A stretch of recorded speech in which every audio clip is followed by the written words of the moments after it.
करते हैं बिना देरी किए। बहुत गौर से आप लोगों को सुनना है। फसल अवशेष प्रबंधन क्या है और इसकी आवश्यकता क्यों पड़ती है, ये सवाल है आप लोगों के लिए, जिसका जवाब आप लोगों को देना है। तो जल्दी से हाथ उठाइए बिना देरी किए। तो देखिए आगे से ही सबसे पहले हाथ उठने शुरू हो चुके हैं और इनसे ही जान लेते हैं कि पराली प्रबंधन है क्या। खड़े हो जाइए, नाम बताइए। मेरा नाम सूरजभान है, गाँव असंगा है।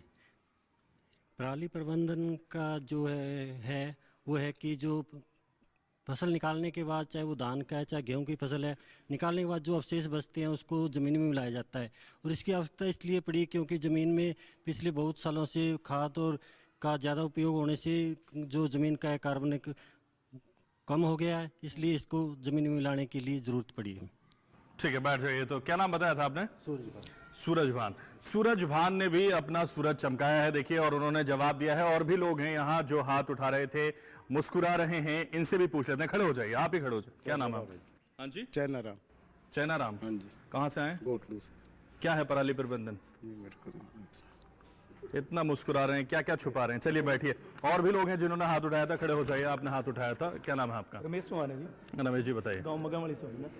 जो आप कह रहे थे पराली प्रबंधन, जो फसल अवशेष प्रबंधन है, ये बेसिक तौर पे हमें इसकी ज़रूरत क्यों पड़ी? क्योंकि जो हमारी फसल निकालने के बाद, खासकर धान की फसल निकालने के बाद जो पराली या खेतों में रह जाती थी, उसको किसान अनजाने में आग लगाते थे और उसकी वजह से प्रदूषण का जो स्तर था वो काफ़ी बढ़ गया।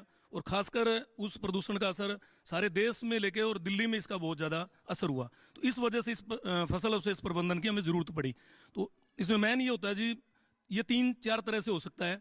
एक तो हम इस फसल अवशेष को मिट्टी में ही मिलाते हैं, इसको इन सिटू कहते हैं। और दूसरा है इसकी हम गांठे बना के, बेल वगैरह बना के इसको बाहर निकाल देते हैं, उसको एक्स सिटू कहते हैं।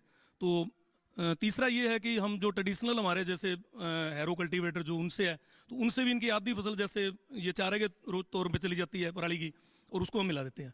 दूसरा जो गेहूं का भूसा है, उसको हम वैसे ही तूड़ी बनाने के बाद उसमें बिना आग लगाए और उसको जुताई करके और उसमें पानी में गला देते हैं। ठीक है, तो पूरी जानकारी रमेश जी को है। और भी किसान यहाँ हैं और जो जवाब दे सकते हैं, बता सकते हैं कि पराली प्रबंधन है क्या और इससे आप लोग क्या समझते हैं। तो जल्दी से हाथ उठाइए बिना देरी किए। और भी किसान भाई हैं जो हाथ उठा सकते हैं, बता सकते हैं, समझा सकते हैं कि आखिर इस सवाल का जवाब है क्या।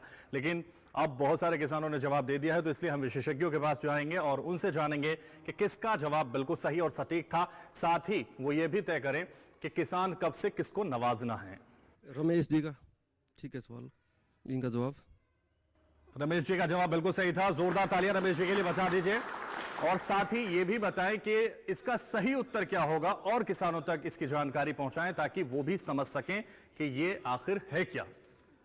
देखिए, जैसा कि ये जो आपका प्रश्न है पराली प्रबंधन का, इसमें बेसिकली जो इन्होंने जानकारी बताई वो काफ़ी ठीक है। कि असल में किसान क्या है कि उनको बड़ी समस्या थी, जो पराली का ये अपना धान निकालने के बाद जो भूसा बच जाता है उसको कैसे वो मतलब डिकम्पोज करें, कैसे उसको खेत से हटाएं, क्योंकि जो नेक्स्ट बिजाई करते हैं उस समय उनको बड़ी दिक्कत आती है।